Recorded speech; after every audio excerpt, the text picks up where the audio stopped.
Hello everyone, कैसे हैं आप सभी लोग एंड फ्रेंड्स। आज की वीडियो आप ही का पूछा गया एक क्वेश्चन है कि क्या लेट शादी करने से औरतों को कुछ साइड इफ़ेक्ट हैं, कुछ नुकसान होते हैं।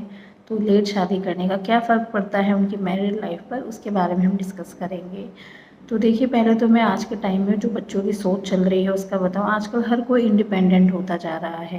पहले के टाइम में क्या था कि सिर्फ मेल मेंबर अगर है कि उसने अच्छी जॉब करा है तो ठीक है, वाइफ के ऊपर कोई ऐसी जिम्मेदारी नहीं होती थी, उसे बस घर संभालना है। लेकिन अगर आज के टाइम की बात करें तो मेल और फीमेल दोनों ही इंडिपेंडेंट होना चाहते हैं, अपने अपने करियर में कुछ करना चाहते हैं। तो इस चक्कर में क्या होता है, कई बार वो शादी को डिले करते हैं, लेट होते जाते हैं।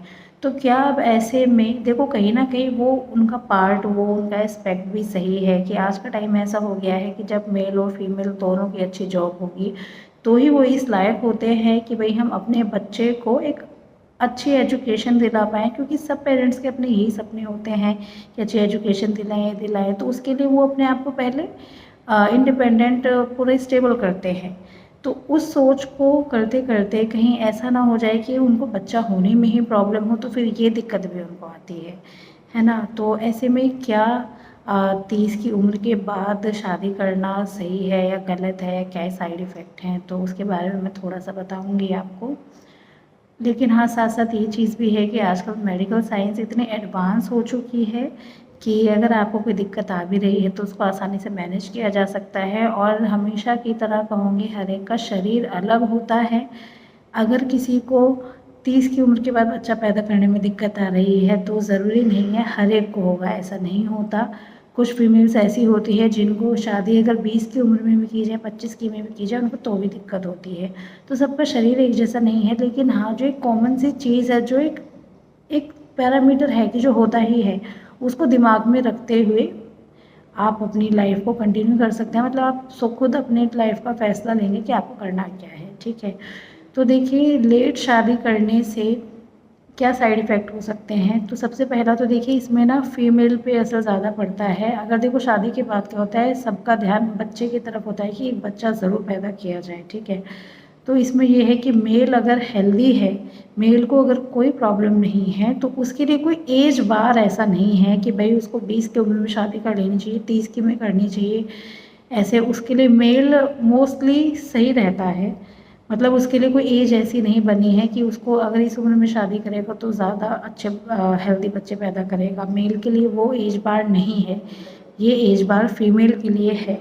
अक्सर देखा गया है, जैसे आपने देखा होगा कि फीमेल में जो मेंस्ट्रुअल साइकिल होती है, एक एवरेज एज है 11 साल की उम्र में शुरू हो जाती है। और जब ये शुरू हो जाती है उसके बाद हर महीने फीमेल के शरीर में एग की संख्या कम होने लगती है। और अगर देखा जाए तो 30 की उम्र तक ये संख्या 50% तक कम हो जाती है। प्लस जो एग की क्वालिटी होती है उस पर भी फ़र्क पड़ना शुरू हो जाता है। तो इस तरह से देखा जाए तो एक फ़ीमेल को आइडियली 25 या 26 की उम्र तक शादी कर लेनी चाहिए।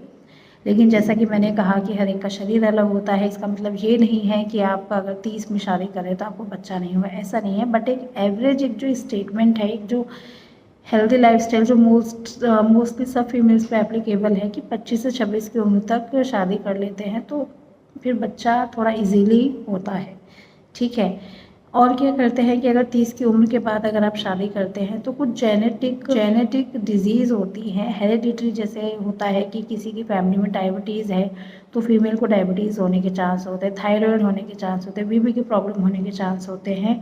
तो ऐसे में 30 की उम्र के बाद ये जो दिक्कतें होती हैं ये फीमेल में आने लगती हैं। तो फिर कहीं ना कहीं अगर आप कंसीव करती है तो उसमें प्रॉब्लम कर सकती हैं, या कंसीव कर लिया है तो उस प्रेगनेंसी को मेंटेन करने में प्रॉब्लम हो सकती है। तो ये जो फैक्टर्स हैं वो एडिशनल हो जाते हैं, जो बच्चा होने में प्रॉब्लम्स क्रिएट करते हैं, जो कि अधिकतर 30 से पहले ये चीज़ें इतना नहीं आती फीमेल के शरीर में। तो यही दो मेन कॉम्प्लिकेशंस होते हैं। आप इन्हें साइड इफ़ेक्ट ले लो कि लेट शादी करने के साइड इफ़ेक्ट हैं, कॉम्प्लिकेशंस हैं। तो यही मेन चीज़ें होती हैं, इससे ज़्यादा और कुछ फेस नहीं करना पड़ता। लेकिन येस, अगर आपका दूसरा एस्पेक्ट देखें कि जब आप मेंटली इमोशनली आप स्टेबल हैं तभी आप शादी करें, तभी आपको बच्चा करना चाहिए, तो वो एस्पेक्ट भी सही लगता है ना। तो अभी आप पे डिपेंड करता है कि आपको क्या करना है, अपनी शादी का फैसला कब करना है, कब आपको बेबी प्लान करना है। और आजकल तो एक टेक्निक और आ रही है कि अगर आप लेट शादी करते हैं तो आप अपने एग्स को फ्रीज़ करा सकते हैं, है ना। तो जैसे मैंने बताया, मेडिकल साइंस बहुत एडवांस हो चुकी है। हर कमी या कुछ भी आपको दिक्कत है, उसका एक आपके पास एक ऑप्शन होता है उसको सॉल्व करने का, उसको मैनेज करने का। तो ठीक है, मतलब आप इस एंगल को, इन सारी चीज़ों को देखते हुए आप अपनी शादी प्लान कीजिए, अपने बच्चे को प्लान कीजिए। ठीक है, मैं ये तो नहीं कहूँगी कि 30 के बाद शादी करना आपको बहुत नुकसान देगा, ऐसा नहीं है, लेकिन हो सकता है ये थोड़ी सी प्रॉब्लम्स आपको फेस करनी पड़ जाए। ठीक है, तो बस फ्रेंड्स यही था आज का वीडियो। आई होप आपका डाउट क्लियर हुआ होगा कि आपको अब क्या करना है क्या नहीं करना है। आइडियल एज मैंने बता दी है 25 से 26 तक मोस्टली चांस होते हैं कि एक फीमेल हेल्दी रहे, एग्स की क्वालिटी भी हेल्दी रहे, बट ऐसे सबके लिए सेम नहीं होता। ठीक है, तो चलिए फ्रेंड्स, इस वीडियो को एंड करते हैं। पसंद आया तो लाइक कीजिएगा। इन्फॉर्मेशन अगर आपको सही लगी हो तो प्लीज़ इसको शेयर कीजिए, जो ये वीडियो औरों तक पहुँचे। एंड हमारे चैनल पर बने रहिए और वीडियोस देखने के लिए। हम फिर मिलेंगे नेक्स्ट वीडियो में, तब तक